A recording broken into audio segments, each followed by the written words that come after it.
Hello dear friends, मैं doctor कांचन दुरुक्कर। मैं स्त्री रोग तज्ञ और टेस्टिंग बेबी कंसल्टेंट हूँ और पिछले 10 वर्ष से पुणे में कार्यरत हूँ।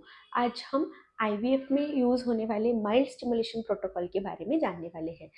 ये माइल्ड स्टिमुलेशन प्रोटोकॉल क्या होता है, कौन से पेशेंट्स में ये यूज़ होता है, इसके कॉम्प्लिकेशंस या फिर बेनिफिट्स क्या है और इसका सक्सेस रेट क्या है, इसके बारे में हम जानने वाले हैं। ये जो प्रोटोकॉल होते हैं, ये मतलब कि हम जो इंजेक्शंस देते हैं आईवीएफ में, वो किस पद्धति से हम दे रहे हैं, ये भी बहुत इम्पोर्टेंट होता है, क्योंकि उसके ऊपर हमारा जो सक्सेस है और हमारे एम्ब्रियोज कितने बनेंगे, हमारा आईवीएफ सक्सेस होगा कि नहीं, ये बहुत ज़्यादा डिपेंड करता है। Mild stimulation as the name suggest, ये इसमें हम माइल्ड फॉर्म ऑफ स्टिमुलेशन करते हैं, मतलब कि कम डोज ऑफ इंजेक्शंस देते हैं। इसमें हम लोग जनरली सेकेंड डे को एक स्कैन होता है आपका, जिसमें हम लोग आपका एग नंबर कितना है ये देखते हैं, कुछ फॉलिकुलर सिस्ट है कि नहीं ये देखते हैं, और एंडोमेट्रियम पूरी तरीके से अच्छे से शेड हुआ है कि नहीं ये देखते हैं, और उसके बाद आपको गोनाडोट्रोपिन्स के इंजेक्शंस चालू करते हैं और उसके साथ कुछ ओरल ओब्लेशंस चालू करते हैं। लेकिन क्योंकि ये माइल्ड स्टिमुलेशन है, तो इसमें हम लोग जो गोनाडोट्रोपिन्स के इंजेक्शन है, जो हम लोग जनरली 300 आयु इतना हम लोग डोज देते थे, तो उसका हाफ डोज हम इसमें देते हैं, मतलब कि 150 आयु इतना हम इसमें डोज देते हैं। और ये जो डोज है, ये कंटिन्यू आपको 12 डेज तक हम लोग रोज ये इंजेक्शन जो है वो देते हैं। उसके साथ हम ओरल ओब्लेशंस देते हैं, जैसे कि क्लोमिफेन साइट्रेट या लेट्रोजोल। क्लोमिफेन साइट्रेट जो होता है, ये हम लोग 100 mg ओडी के हिसाब से रोज हम ये टैबलेट देते हैं, या फिर लेट्रोजोल टैबलेट हम लोग देते हैं। ये भी टैबलेट हम लोग आइदर ऑफ दिस टैबलेट्स हम लोग देते हैं। ये देने के बाद हम लोग स्कैन्स करते हैं रिस्पॉन्स देखने के लिए। तो 6th day, 8th day, 10th day ऐसा हम आपकी सोनोग्राफी करते हैं, और ये सोनोग्राफी में हम लोग ओवेरियन रिस्पॉन्स जो है वो देखते हैं। और अगर हमें एंटागोनिस्ट, मतलब कि जो टाइमिंग का इंजेक्शन होता है, सिट्रोरेलिक्स इंजेक्शन, ये अगर हमें लास्ट में अगर लगता है कि एग्स की ग्रोथ ज़्यादा है, तब हम लोग 1 या 2 दिन के लिए ये एंटागोनिस्ट इंजेक्शन जो है वो ऐड करते हैं। माइल्ड स्टिमुलेशन में जो नंबर ऑफ इंजेक्शंस है वो कम है, क्योंकि हमने एक ही गोनाडोट्रोपिन का इंजेक्शन दिया है, 150 आयु इतना हम लोग देते हैं। जनरली ये डोज में अच्छा रिस्पॉन्स जो है वो आ जाता है। और हमने जो एंटागोनिस्ट इंजेक्शन है वो भी हम लोग इसमें नहीं दे रहे हैं। तो इसमें जो इंजेक्शंस के नंबर्स भी कम है और डोज जो है वो कम है। तो इसका क्या फ़ायदा है? एक तो इंजेक्शंस जो है वो कम है पेशेंट्स के लिए। दूसरा है कि इसमें पेशेंट्स को जो कन्वेंशनल आईवीएफ है, जिसमें हम लोग 300 आयु इतना डोज दे रहे हैं, उससे कम नो डिस्कम्फर्ट है, इंजेक्शंस कम है, कॉस्ट जो है वो कम हो जाती है। क्योंकि इसमें क्या है कि डोज ऑफ इंजेक्शन जो है वो आधा है, 300 आयु नहीं है, 150 आयु ही है। तो इसकी वजह से कॉस्ट ऑफ आईवीएफ जो है वो भी कम हो जाती है। चौथा एक बेनिफिट इसका है कि इसमें हमें जो एम्ब्रियोज की क्वालिटी है वो अच्छी मिलती है, क्योंकि नंबर ऑफ एग्स जो है वो कम स्टिमुलेट हो रहे हैं। तो इसकी वजह से कभी कभी हमें जो कन्वेंशनल आईवीएफ है उससे भी अच्छी क्वालिटी कभी कभी हमें माइल्ड स्टिमुलेशन में मिलती है। और इसमें एंडोमेट्रियम जो है उसका भी रिस्पॉन्स हमें अच्छा मिल सकता है, एंडोमेट्रियल रिसेप्टिविटी जो है वो बढ़ सकती है, ऐसा कुछ कुछ रिसर्चेस में भी बोला गया है। अब जानते हैं कि इसका डिसएडवांटेज क्या है।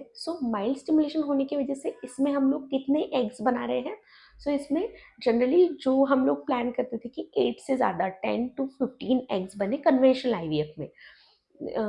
आईवीएफ का जैसे हमने प्रोसीजर काफ़ी वीडियोस में बात किया है कि 12 डेज तक हम इंजेक्शंस देते हैं, and we have a target in mind कि हम 10 to 15 तो भी जो एक्सपेक्टेड नंबर ऑफ एग्स है वो बना पाए with the help of this gonadotropin injections.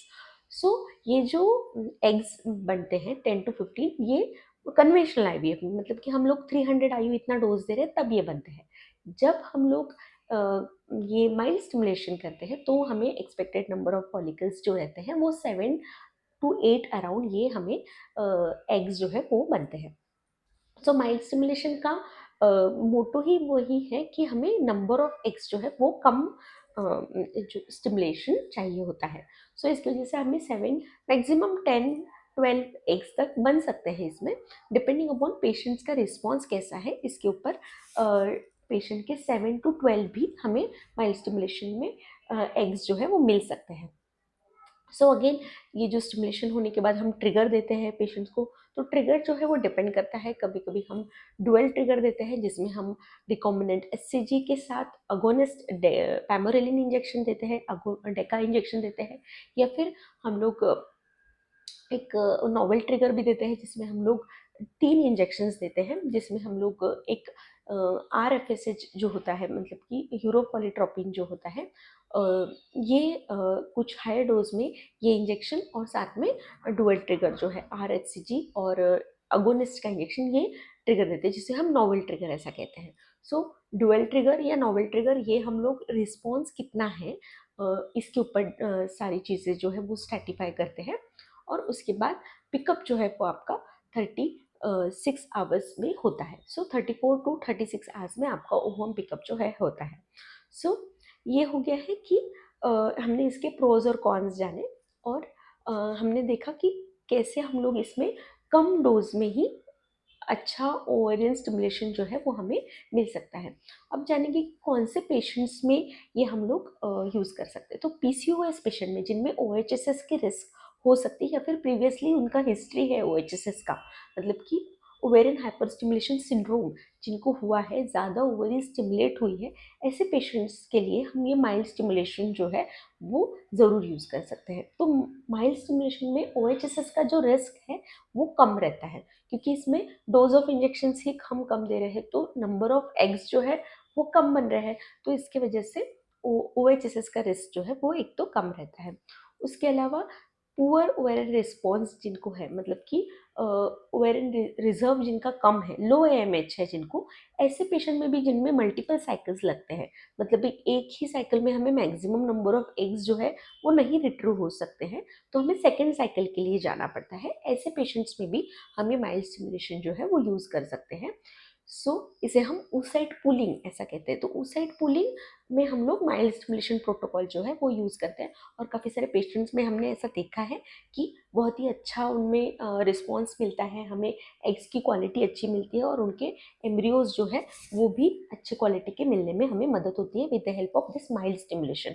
और क्योंकि उनका पहला एक साइकिल हुआ है उस जिसमें कि ज़्यादा डोज उनको लगा है, तो इस बार उनको थोड़ा सा डोज जो है कम होता है, इंजेक्शंस कम होते हैं ये वाले साइकिल में, तो इसकी वजह से भी उनको काफ़ी ये पेशेंट फ्रेंडली भी प्रोटोकॉल होता है। सो oocyte पुलिंग या फिर एम्ब्रियो बैंकिंग, ये हम लोगों को जिनका ओवेरियन रिजर्व कम है ऐसे पेशेंट्स में करना पड़ता है। ये क्यों हमें करना पड़ता है? क्योंकि एग्स का नंबर कम है, एएमएच कम होने की वजह से नंबर ऑफ एग्स ही कम है। तो ऐसे केसेस में हम जितना भी मैक्सिमम डोज दें, चाहे हम 300 दें या फिर 450 तक के भी हम डोज दें, तो भी हमें नंबर ऑफ एग्स जो मिलने वाले हैं ये लिमिटेड ही होते हैं, मतलब कि वो हमें 7 8 इतने ही नंबर ऑफ एग्स मिलने वाले होते हैं। तो ऐसे केसेस में हमें ये जो oocyte पुलिंग साइकिल जिसे हम कहते हैं, या फिर एम्ब्रियो बैंकिंग, ये साइकिल हमें करनी पड़ सकती है। सो ये हो गया है माइल्ड स्टिमुलेशन प्रोटोकॉल के बारे में, जिसमें हमने जाना कि कैसे कैसे हम नो इंजेक्शंस देते हैं, डोज कैसा हम डिसाइड करते हैं, उसके अलावा और कौन से मेडिसिन हम देते हैं। जैसे मैंने बोला क्लोमिफेम साइट्रेट या लेट्रोजोल, ये टैबलेट्स हम देते हैं। उसके अलावा जो भी बाकी की मेडिसिन है वो भी हम लोग देते हैं, जैसे कि फॉलक्योर हो गया, फॉलिक एसिड सप्लीमेंटेशन हो गया है, डीएचईएस, अगर पुअर ओवेरियन रिजर्व है तो डीएचईएस हम लोग देते हैं, इकोस्प्रिन टैबलेट्स हम लोग देते हैं। तो ये सारे जो मेडिसिन हैं ये अगेन पेशेंट टू पेशेंट जो है वो वैरी होते हैं।